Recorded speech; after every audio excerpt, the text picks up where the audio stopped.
Assalamualaikum warahmatullahi wabarakatuh. Oke, kita lanjut lagi di bab pasak faktor produksi. Nah, jadi pas kemarin gue semester 2, ya gue sekarang semester 4. Nah, kemarin gue semester 2 itu ada soal ujian itu seperti ini kurang lebih ya. Semoga keluar juga nanti di pas ketika kalian UAS juga. Nah, jadi ada soal ujian itu kita tuh dikasih kasus, nggak dikasih kasus sih, dikasih sebuah peristiwa nih. Misal kayak ini nih, yang A ya. Ini peristiwanya tuh kayak gini. Generasi baby boomers ya, ini itu pensiun. Nah, ini kasusnya seperti ini, peristiwanya tuh seperti ini. Nah, nanti ditanya itu kita diminta buat ngejelasin apa dampaknya ke wage, labor, dan labor maksud gua, gaji dan tenaga kerja. Apa dampaknya ke wage dan labor ini? Nah, kita diminta jelasin dan buat kurvanya. Oke, jadi nanti akan terjadi pergeseran kurva permintaan atau kurva penawaran. Jadi gitu ya. Oke, sebelum itu kita perlu tahu dulu apa sih yang menyebabkan pergeseran kurva permintaan dan kurva penawaran. Kita klik all drawings dulu di sini. Oke, ya kita geser. Ada di nah ini.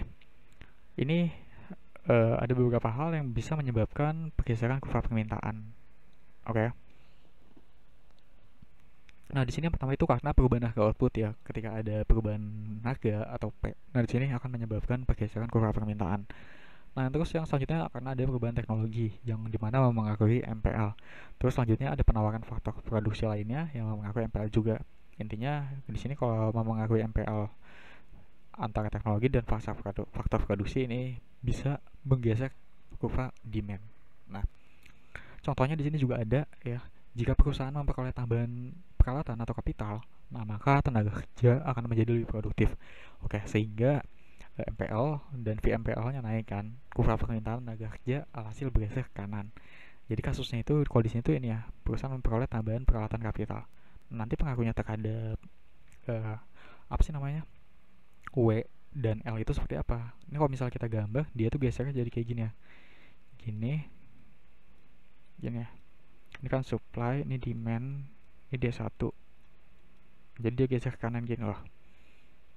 Ya, oke, kalau digambar seperti itu. Buat kasus yang ini. Nah, selanjutnya kita lihat lagi nih, apa aja sih yang mempengaruhi, yang bisa menyebabkan pergeseran kurva supply sekarang.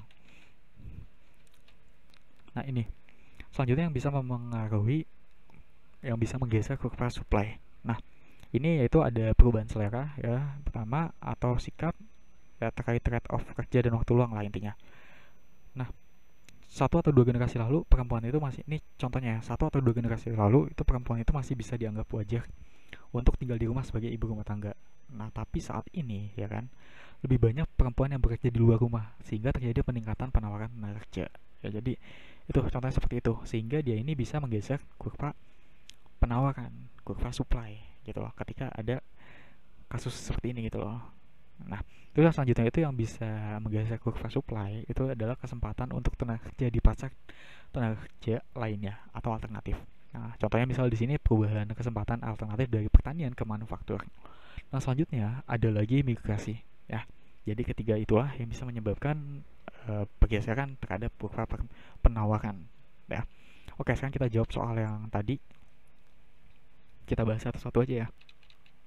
Nah, yang pertama ini di sini adalah soalnya ini, bisa kalian lihat kasusnya itu baby boomers generasi kelahiran 46 dan 46 sampai 64 yang bekerja di otomotif itu pensiun.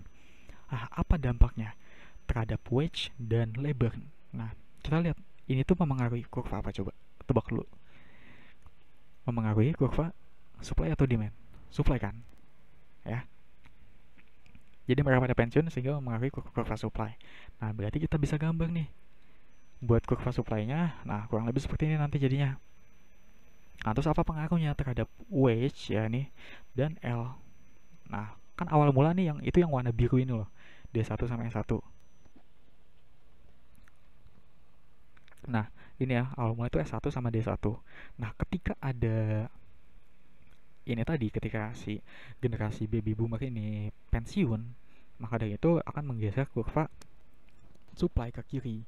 Kenapa ke kiri? Ya karena itu tadi, mereka pensiun artinya tenaga kerja di lapangan ya, tenaga kerja di ada di industri otomotif lah itulah ya di sini itu akan berkurang, sehingga di sini untuk pasokan labor itu akan berkurang.